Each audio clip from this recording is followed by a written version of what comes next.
Hello everyone, welcome to N.O.S. Today we will be discussing about the topic of respiratory process.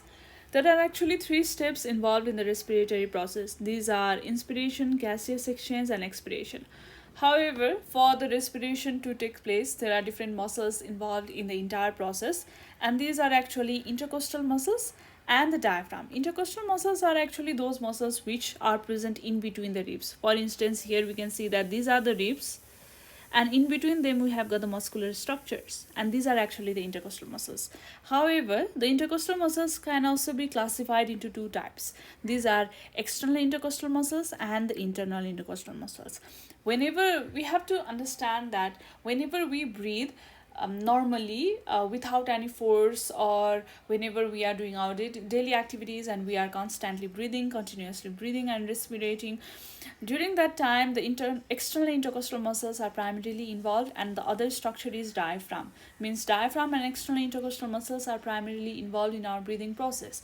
However, if we have to respire in a forceful manner, for instance during the times of exercise, then at this time the internal intercostal muscles are also used, and there are other accessory muscles as well, which we'll be discussing further in our lecture. So now let's talk about the external intercostal muscles. External intercostal muscles are actually these kind of the structures which are present in between the ribs, and they are actually extended downwards and forwards from the lower border of the rib above. Means above rib we have got the lower border, and here is the external intercostal muscles. Similarly, the lower rib we have got the upper border, and here we have got the external intercostal muscles, and these muscles are actually very important for our inspiration process or even for the respiration process. Right now they are involved in the inspiration, we already know that. Now these muscles are such type that they are usually regulated either voluntarily or even involuntarily. And the normal quiet breathing means that we have got the external intercostal muscles and diaphragm working simultaneously with one another, and the internal intercostal muscles are extended actually downwards and backwards from the lower border of the rib above to the upper border of the rib below, meaning that they are actually at right angle with the external intercostal muscles. In this figure here we can see that the internal intercostal muscles are at right angle with the external intercostal muscles, right? And they are actually only used at the time of the forceful respiratory processes, for example during the time of the exercise. So from this we can see that the first rib is fixed always, right?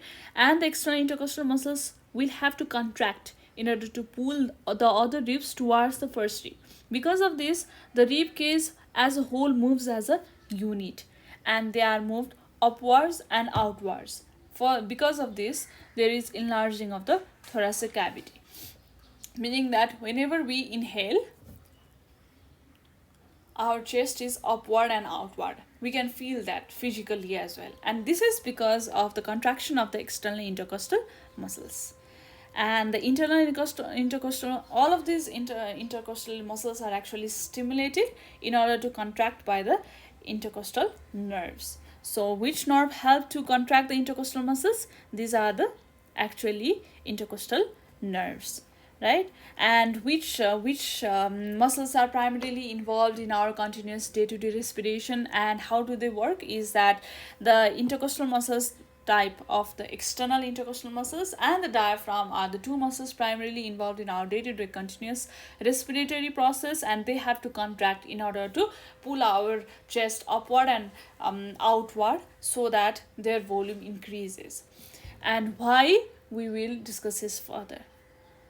Now the diaphragm is actually supplied with a phrenic nerve, and it is actually a dome-shaped structure which is made up of the muscles, and it helps to separate our thoracic cavity from the abdominal cavity, and which is also attached to the lower ribs, sternum, vertebral column with the help of different muscles.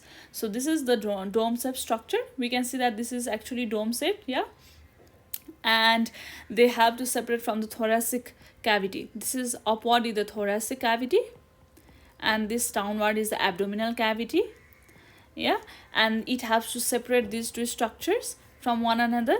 Likewise, they are actually connected with the vertebral column. We can see in this picture that this structure is actually the vertebral column, and this is the diaphragm is actually connected with the vertebral column with the help of different muscles.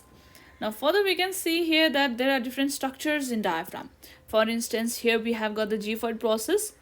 𝘂𝗶𝗹𝗹 process is that of the chest ribs, and here we have got, this is the central tendon, and at the posterior aspect we have got the inferior vena cava, esophagus, and aorta.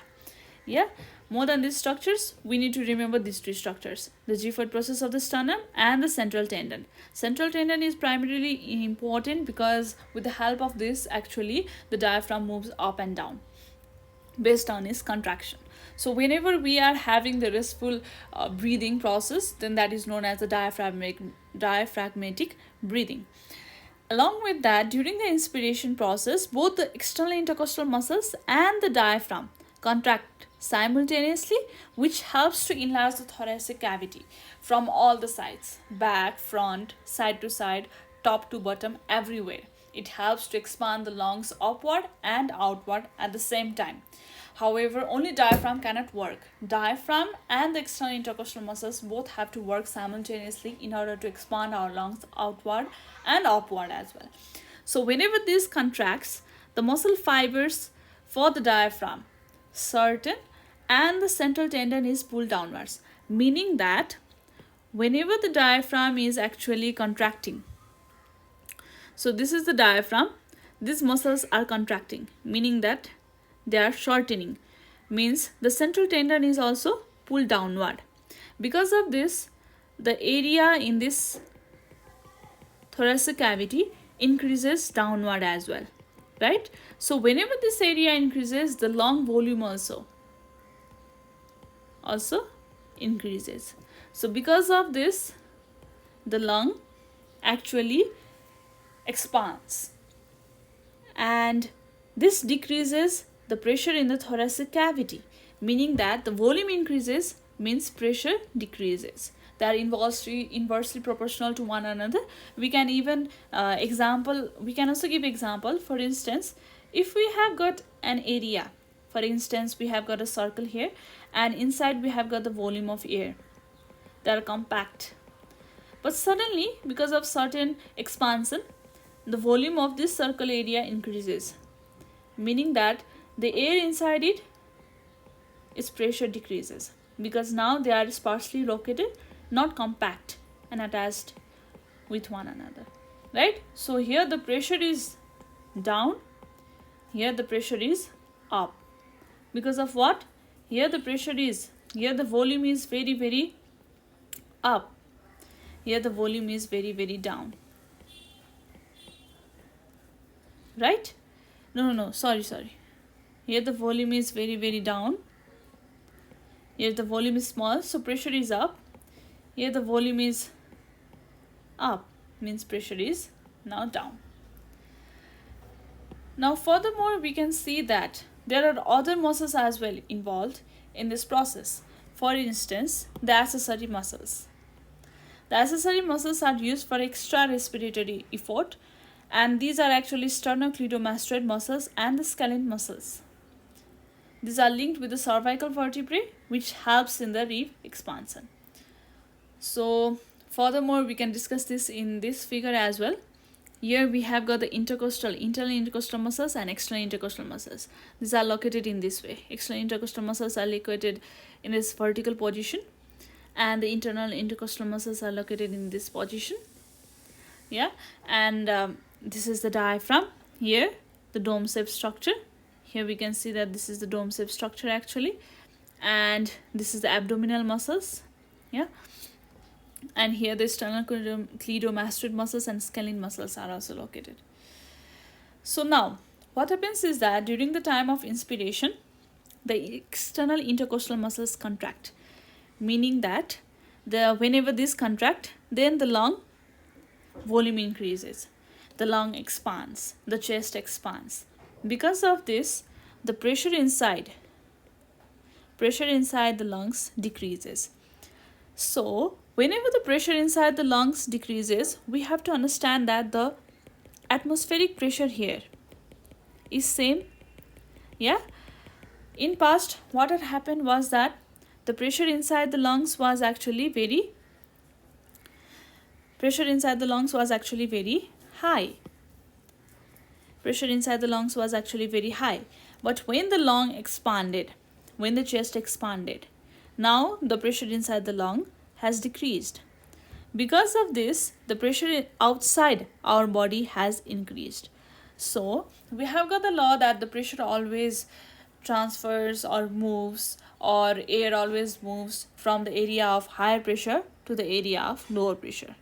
So we start to inhale the air, right? So slowly the pressure inside the lungs also expands.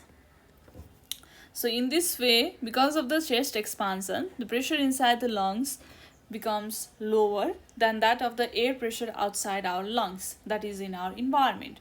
So since the air always moves from the area of the higher pressure to the area of the lower pressure, the air is also inhaled inside our lungs. Whereas during the time of the pressure expiration process, now what happens is that the chest recoils, meaning that the volume of the lungs decreases, means that the pressure inside the lungs expands, yeah, or increases. Because of this, the pressure outside our lungs decreases. So what we have as per the law is that the air always moves from the area of the higher pressure to the area of the lower pressure. So now we expire the air through our airway tract to our external environment. In this way, the process of inspiration and expiration actually occur. And for this to occur, we have got two muscles acting simultaneously. And these are actually external intercostal muscles and our diaphragm. So the diaphragm need to contract and the external intercostal muscles also need to contract in order to expand the chest, so that the volume increases, pressure decreases. Because of this, we inspire our air from the external environment, right? And likewise, for the expiration process to occur, we have got two muscles working simultaneously. These are external intercostal muscles and the diaphragm. So these both relax, right? These both actually relax. Because of this, the volume actually decreases, right? The volume actually decreases, the pressure actually increases, and because of this, we expire. Because now the external environmental air pressure has decreased from inside. So the air flows from inside the lungs to the outside towards where there is lower pressure of air. So in this way, the inspiration and expiration process actually occur. Next is we have got the cycle of. For the cycle of breathing, we as a human being respire around 12 to 15 times a minute, and each process of breath actually consists of three phases. These are inspiration phase, expiration phase, and the pause. So now we have already discussed about how we inspire and expire, and that is the basic principle which is involved in the breathing, meaning that every breathing process actually is involved in the changes in the pressure and volume of our thoracic cavity, meaning that the chest pressure inside our lungs or around our lungs is what determines our breathing rate. So we have got the lungs here, and whenever it expands, its volume increases. Because of this, the pressure inside, the air pressure inside the lungs decreases, so that the air actually flows from our environment inside the lungs. So this process is inspiration. So we are based on, or the breathing process is actually based on the principle that the air flows from the area of the higher concentration to the area of the lower concentration, right? Here we can see that increasing the volume of the container actually decreases the pressure inside it, meaning that in a container, if we have got air and suddenly we have actually decreased its volume, means the air pressure actually increases here. And likewise, decreasing the volume of the container increases the pressure inside it. right? Now since the principle is that the air flows from area of high pressure to the area of the lower pressure. Means here we have got the higher pressure and here we have got the lower pressure.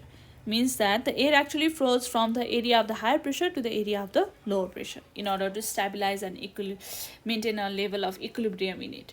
Changing the pressure inside the lungs determines the direction of the airflow. Means that the pressure inside the lungs, in the same way, how much air pressure is inside the lungs is what determines the direction of the airflow. Meaning that either we inspire or expire depends upon the air pressure inside our lungs.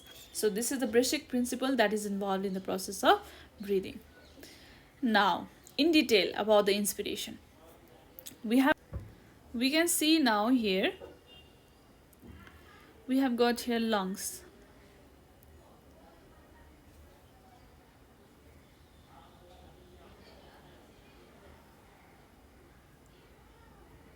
Okay, and we have got here alveoli. Let's say this is an alveoli. So alveoli has got some air inside it, right? So whenever during the inspiration process, the lung has to actually what?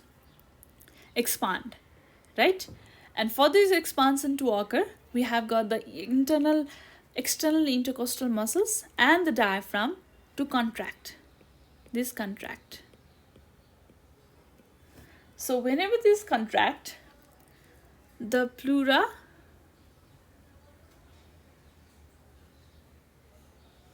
is pulled upward and outward. Because of this, the lungs as a whole is pulled upward and outward. Because in the parietal pleura and visceral pleura, this is the parietal pleura and this is the visceral pleura, both are connected with the pleural fluid in between them. So when the parietal pleura is actually stressed, the visceral pleura is also stressed, and at the same time the lungs is also stretched, right? And this way they are pulled out and up. So because of this, the lung expands.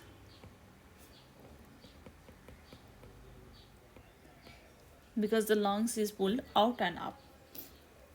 Due to this, the alveoli, the lungs as a whole is expanded, meaning that previously the left lung was in this structure, then now it becomes huge, right?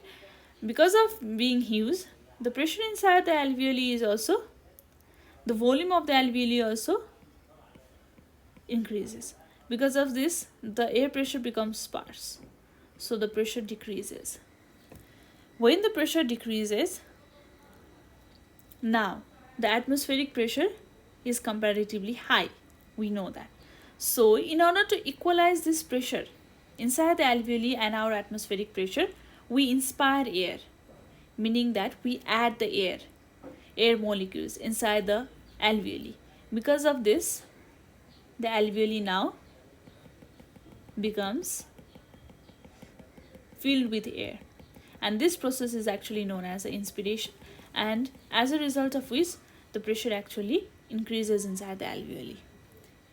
This process of inspiration is actually active as it needs energy from the muscle contraction. And which muscles are these? These are the external intercostal muscles and the diaphragm. Finally, the negative pressure created in the thoracic cavity aids venous return to the heart and is known as the respiratory pump. And because of the muscle contraction and the increase in the pressure inside the thoracic cavity, the pressure becomes negative in the thoracic cavity. See, right?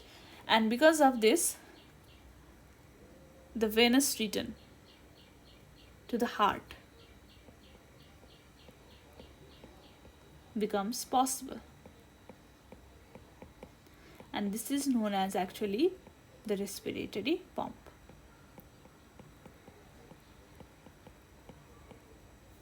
Meaning that the respiratory venous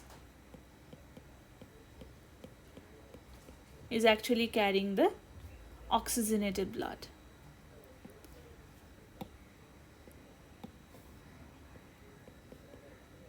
oxygenated blood to the heart. Okay, and this is known as actually the respiratory pump. At rest, inspiration is about 2 seconds only long. So this entire process takes actually 2 seconds only.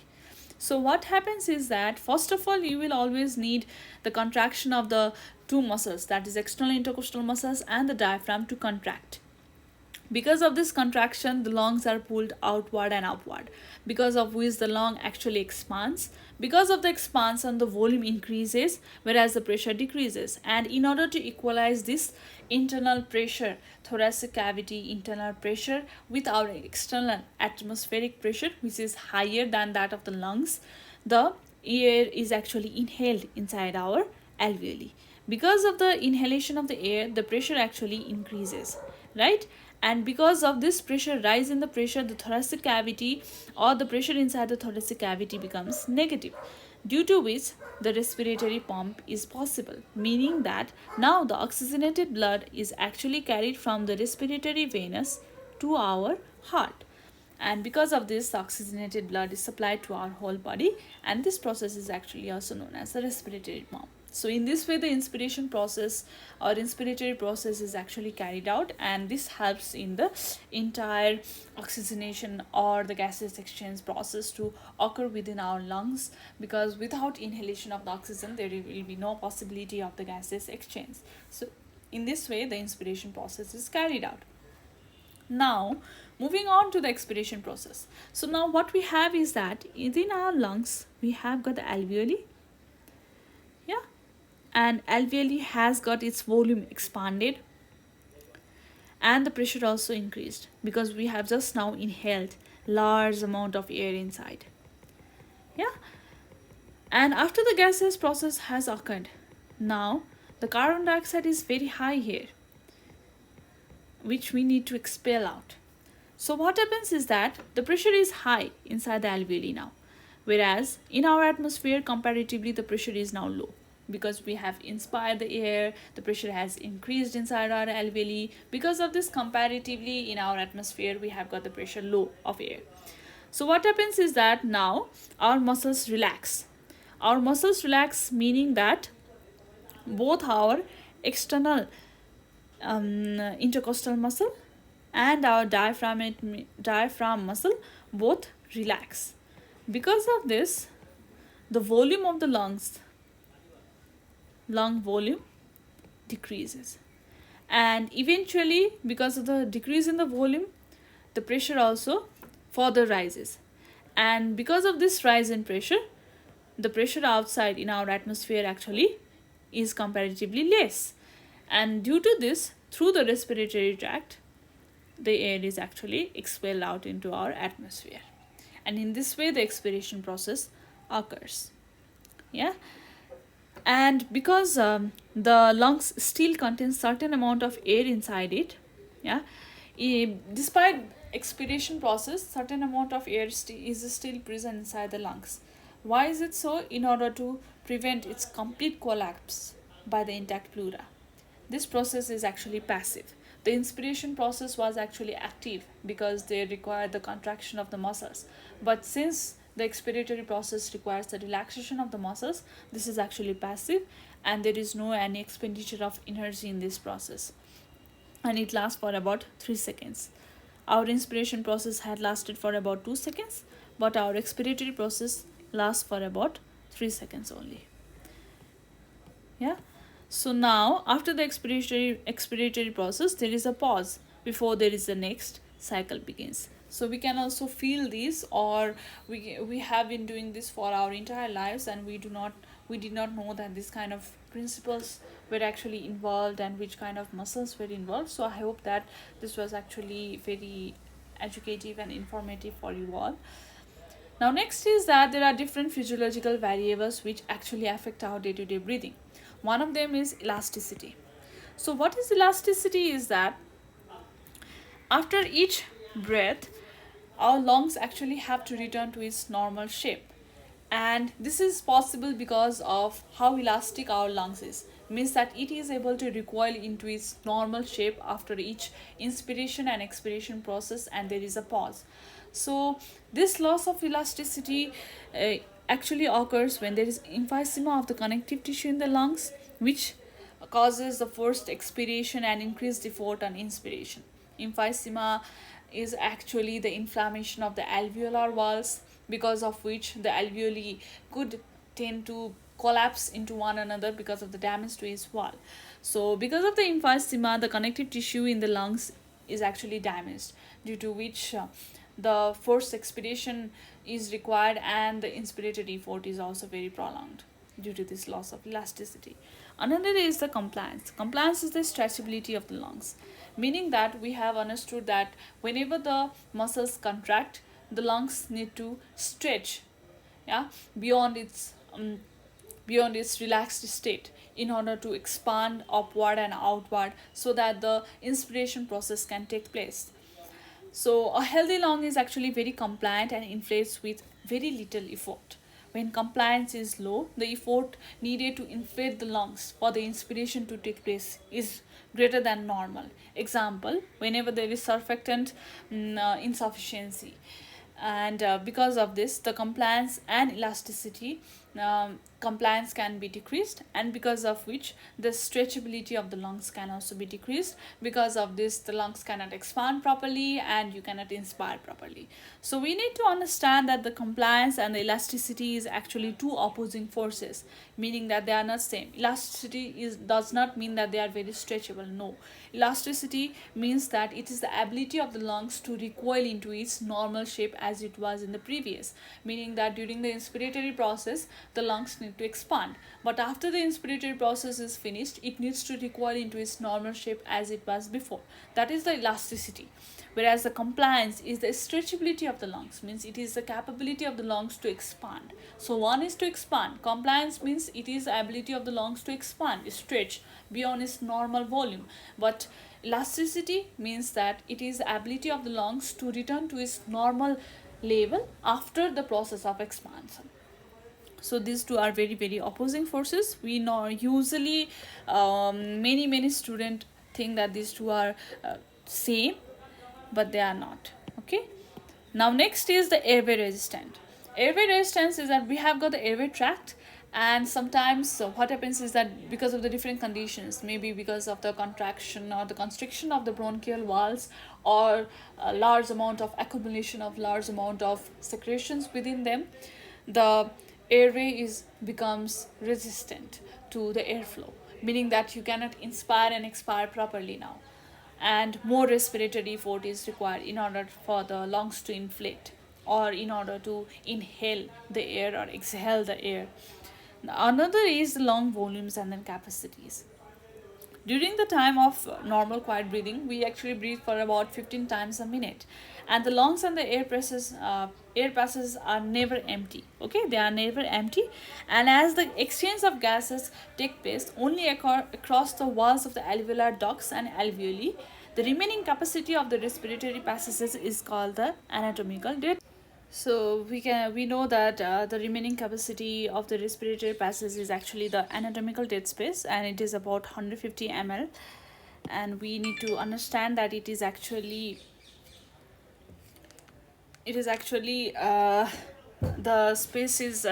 space actually develops because gaseous exchange actually occurs only across the walls of the alveolar ducts and alveoli, not in other parts of the respiratory tract. So the air that however, the airway tract is always comprises of some amount of air volume in it. It is never empty, because in order to prevent the collapse, and this air volume is actually known as the anatomical dead space. Okay, now next is that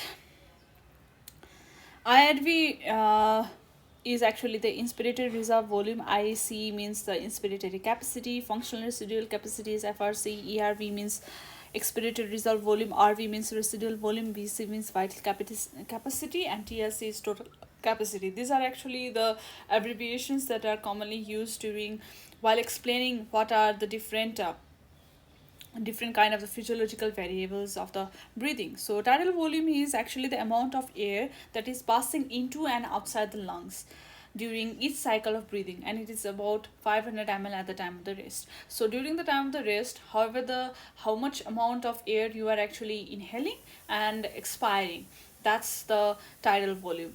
And the inspiratory resolved volume, also called IRV, is the extra volume of air which can actually be inhaled into the lungs during maximal inspiration, that is over and above the normal tidal volume. So at the time of the rest, how much air you inhale and exhale is actually the tidal volume.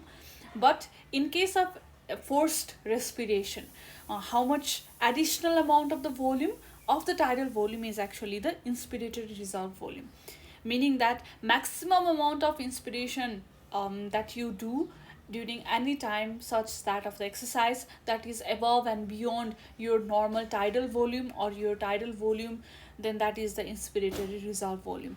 Whereas the inspiratory capacity is the amount of air which you can inspire or which you can inhale with your maximum effort of inspiration is known as the inspiratory capacity, and it consists of tidal volume plus the inspiratory reserve volume. So the sum of your tidal volume and inspiratory reserve volume is what your inspiratory capacity. Yeah, so it makes a logical sense. During the time of the rest, the amount of air you inhale and exhale is actually your tidal volume. So above the tidal volume, if you provide maximum effort to inhale, then that is the inspiratory reserve volume. So when you combine these both, then you get the inspiratory capacity. So that is about 500 ml. Yeah.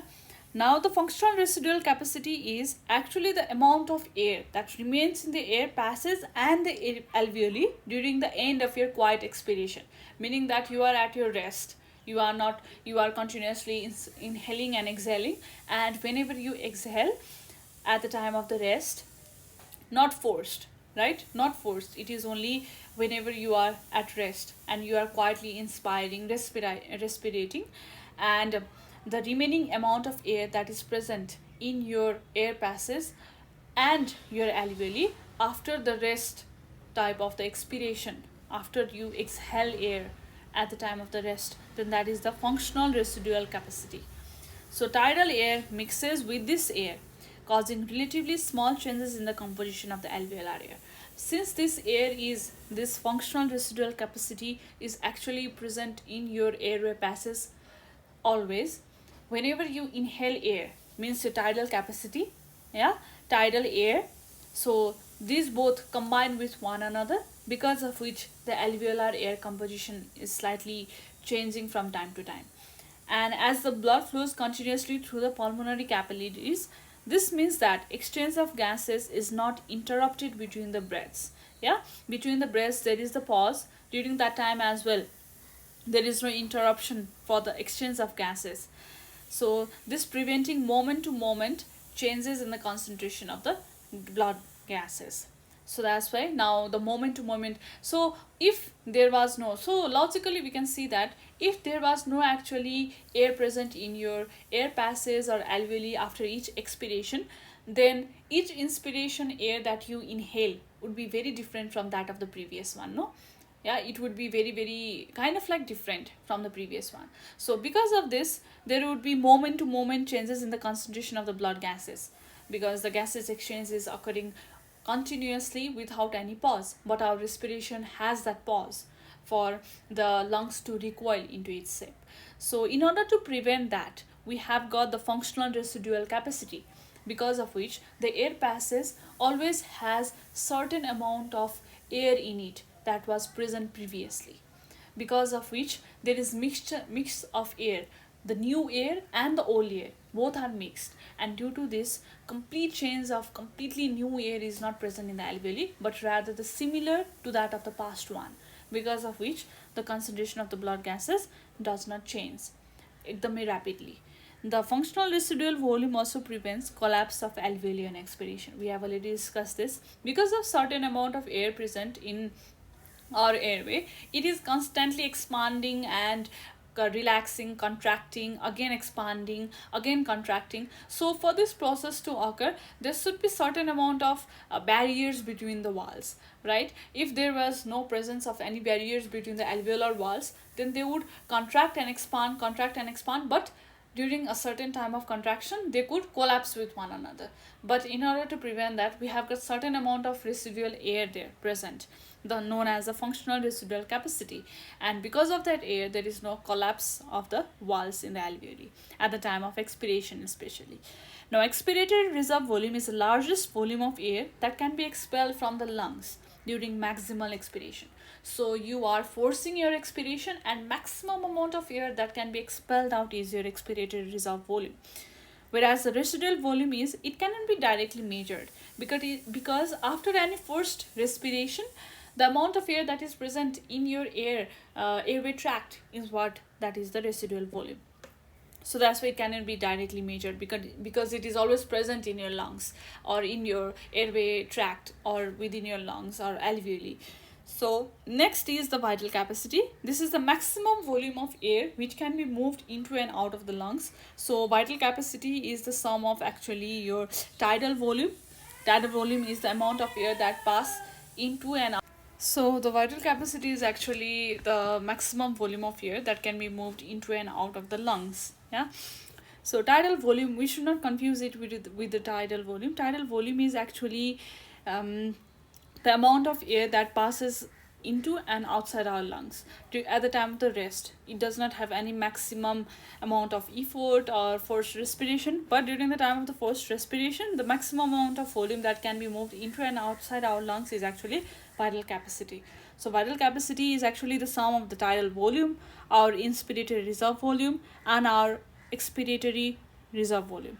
Yeah, so inspiratory reserve volume means, tidal volume means the amount of air that can be moved inside and outside our lungs at the time of the rest. Inspiratory reserve volume means the amount of air that can be inspired with the maximum effort, and expiratory reserve volume is, or the volume of the capacity is, the maximum amount of volume that can be expired at the time of the forced expiration. Yeah.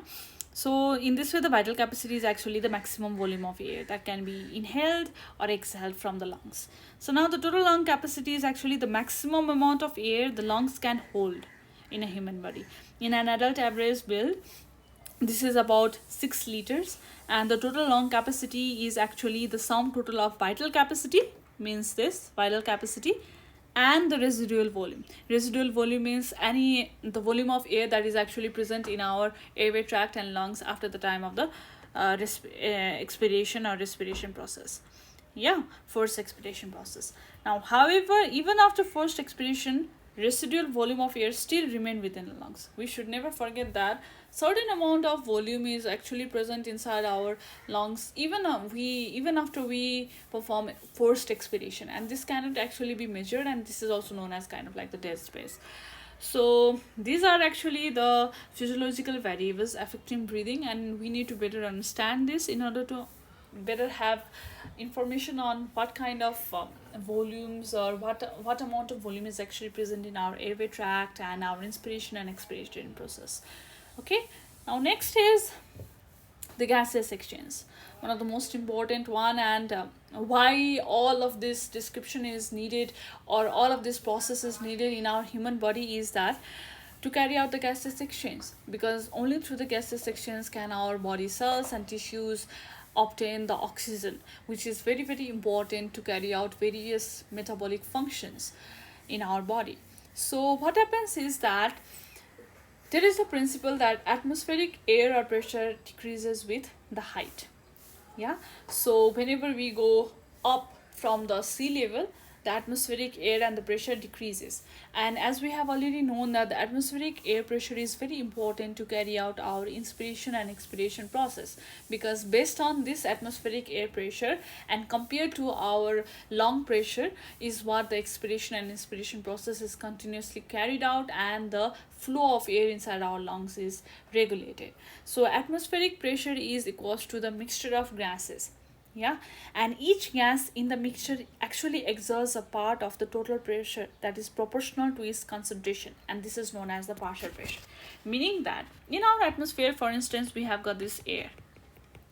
Here we have got large amount of air molecules, which could be the nitrogen, oxygen, carbon dioxide, anything, any gas at all, and this we have got the air pressure, and this is known as the atmospheric air pressure. right? So atmospheric air pressure is actually atmospheric air pressure, or the atmospheric air is actually a mixture of gases. So we have got nitrogen, oxygen, carbon dioxide, all sorts of gases here. And this gas actually, this mixture of gas actually, so each of these gas actually exerts a part of the total pressure. Means that the nitrogen actually exerts a part of the total pressure of the air mixture, and similarly oxygen also exerts a part of the total mixture, and the carbon dioxide also exerts pressure that is part of the total mixture of the atmospheric pressure. So these are actually represented as partial pressure, and we write P, simply write P and then O2. Yeah, so we have got the partial pressure of oxygen and the partial pressure of carbon dioxide. And these are important for the gaseous exchange, because we have already understood that in order for the air particles or air molecules to move from one place to another, we have got the atmospheric pressure and the differences between the two places atmospheric pressure, based on which the air molecules move from one place to another. Okay, so now moving on, we can see that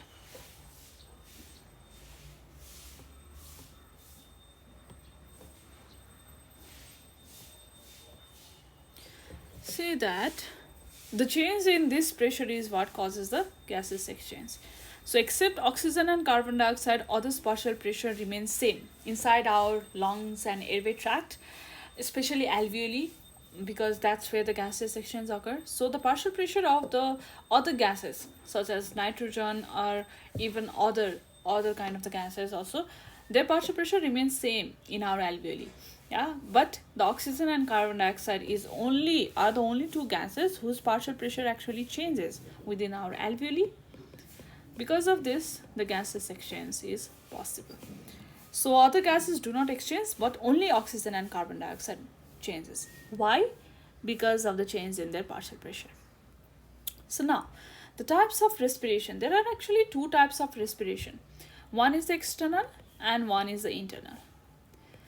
So external means that the gaseous exchange or the respiration that occurs at the level of the lungs. Yeah. So inside the lungs, we have got the external respiration, not internal. Okay, it is external respiration. External respiration occurs where? In the lungs. Internal respiration occurs where? At our cellular level. Now, for the external respiration to take place, what are the situations or how does it occur? External respiration actually occurs at the lungs. Means there is alveoli. Alveoli is surrounded with the blood capillaries, and the blood capillaries has got high amount of carbon dioxide. Alveoli has high amount of oxygen, and this is how the oxygen goes inside the blood. The carbon dioxide moves from blood to the lungs, and in this way the external respiration occurs. Each alveolar, and how does this exchange occur is that each alveolar wall has got one cell thick. Means here we can see that alveoli, this is alveoli, yeah, this is alveoli, and it has got only one cell. So it has got only one cell for the oxygen and carbon dioxide to exchange easily, and this is surrounded by a network of tiny capillaries. So in this way the capillaries are present. Yeah, so this is the alveoli and this is the capillary. Both are only single cells lined.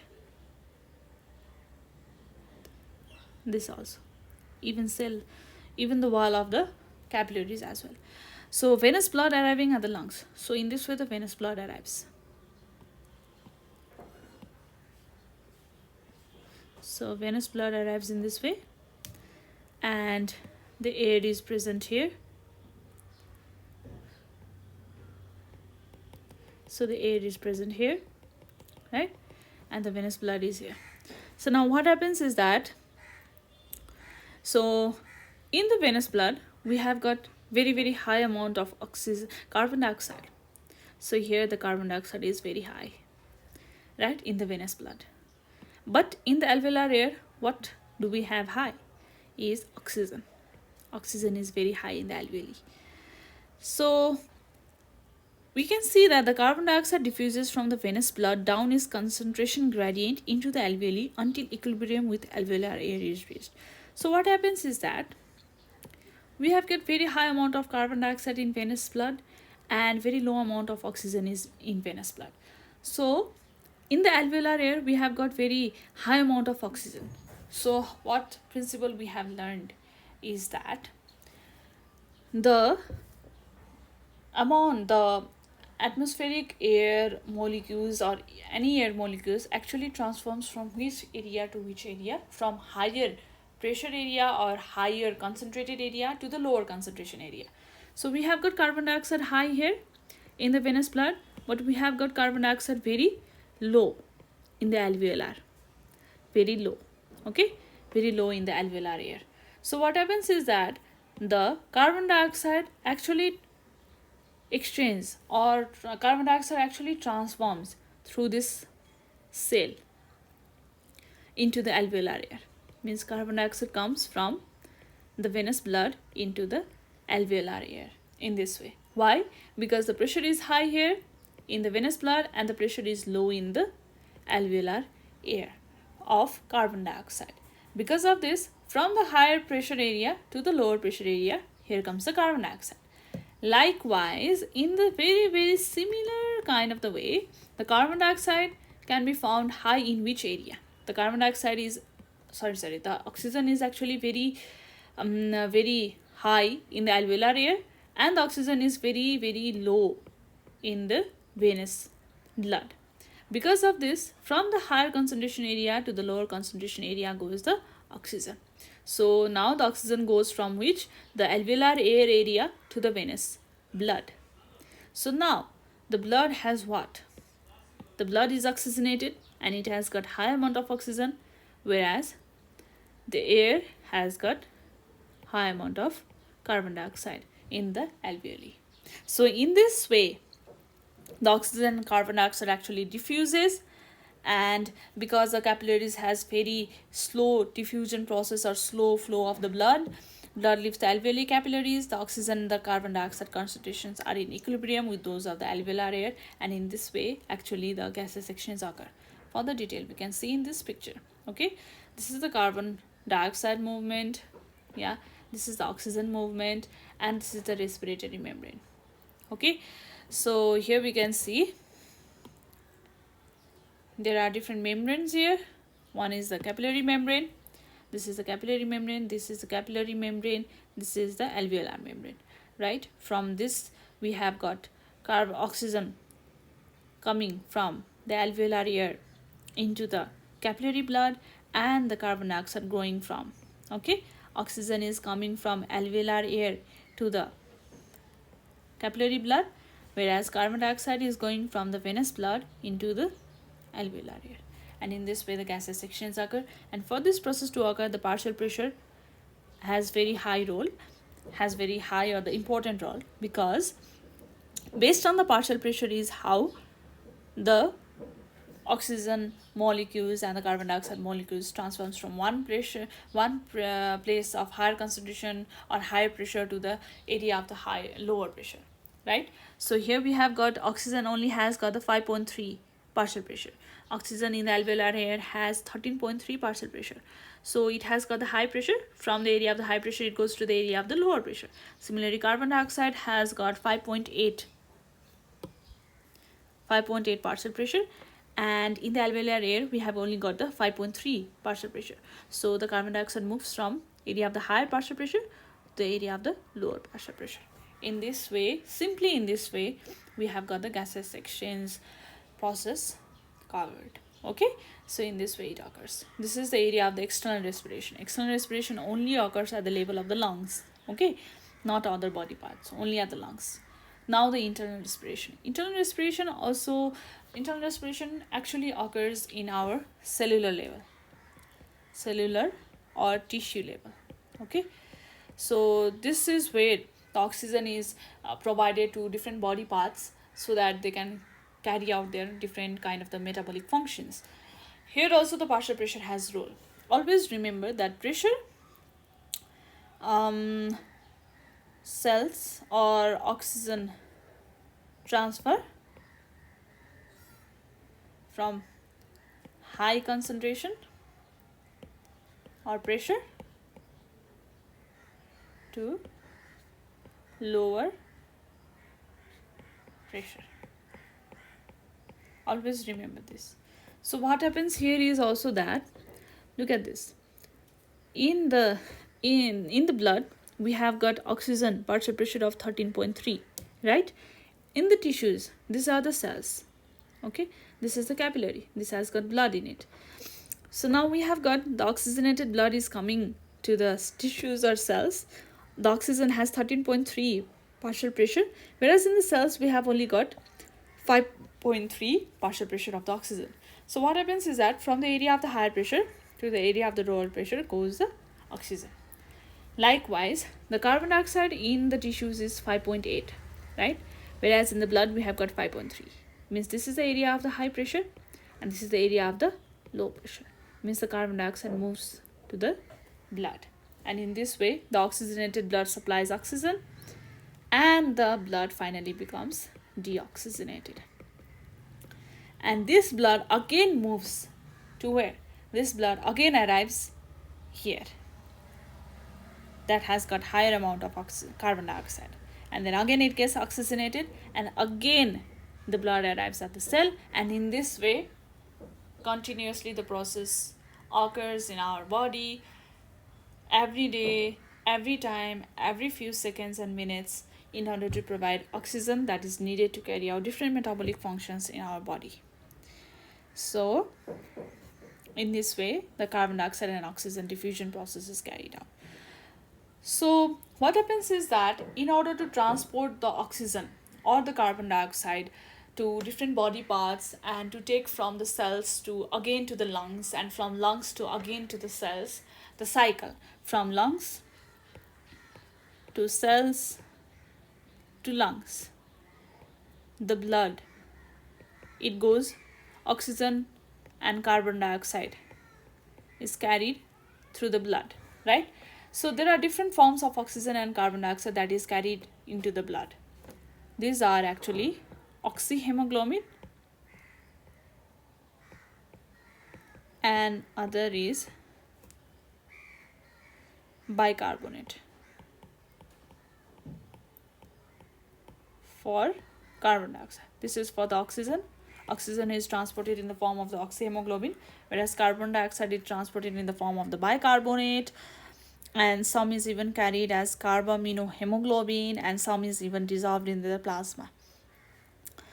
So oxyhemoglobin is actually unstable, okay, and under certain condition it actually very easily dissociate to form the oxygen.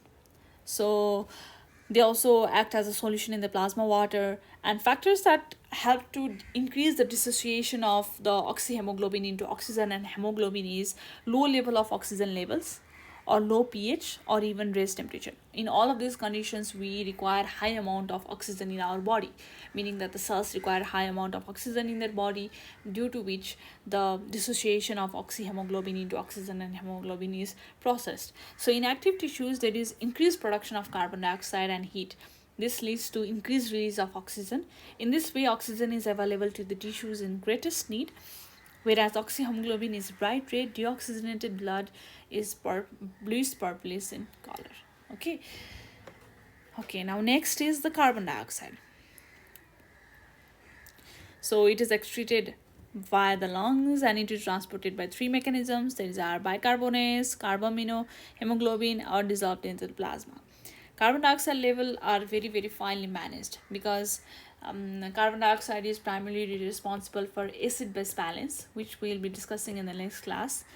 Acid-base balance, okay, and acid-base balance helps to regulate all of our body systems. It is very critical, and sufficient carbon dioxide is essential for the bicarbonate buffering system as well, that protects against a fall in the body pH. So what happens is that carbon dioxide high means that we get acidotic condition. Likewise, if carbon dioxide is low, then we lack HCO3 bicarbonate buffer, which is also essential for the for against a fall in the body pH. Okay, so carbon dioxide is very critical and it is very essential for the body to maintain its balance and equilibrium in our body. So now excess CO2 on the other hand reduces blood pH because it dissolves in body water to form carbonic acid. So that's why it is acidotic condition. Whenever the carbon dioxide increases, it has got the acidotic condition. Whenever the carbon dioxide decreases, we have got the alcoholic condition.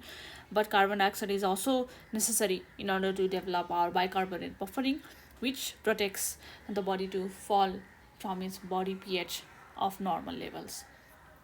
So in this way, we have got different kind of the gases and how they are actually transported to different body parts in order to maintain the cycle of transporting the oxygen and carbon dioxide to the different body parts. Okay, so in total we have got the respiration is actually of two types, external and internal respiration.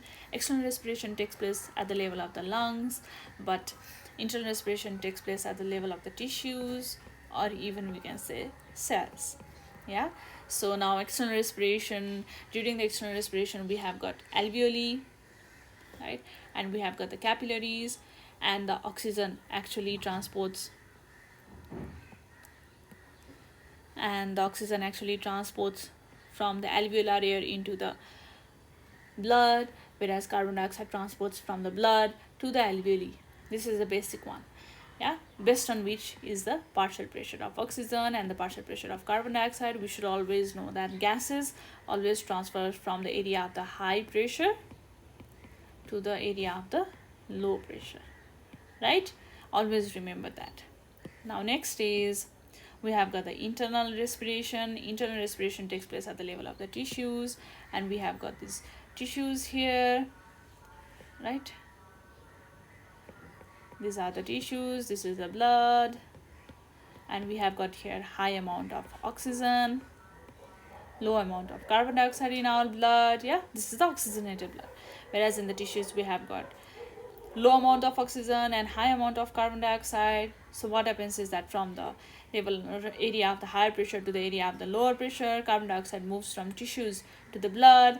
From the area of the higher pressure to the area of the lower pressure, the oxygen moves from the blood to our tissues, and in this way our tissues or cells get all of the necessary oxygen.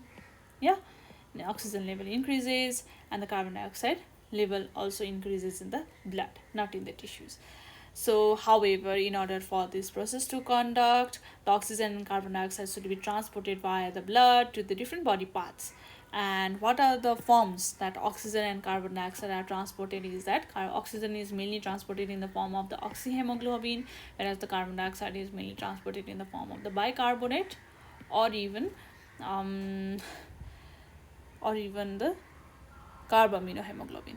They are very less in amount, however. So in this way, the complete respiration process occurs, and in this way the blood gets oxygenated in the lungs, yeah, and that blood is supplied to the different body parts. And this is the complete process of the respiration that occurs in our human body. I really hope that this was very, very helpful for you guys, and if you have not understood anything or related to any topic, then please comment in the section below so that I can further clarify your misunderstandings. Thank you.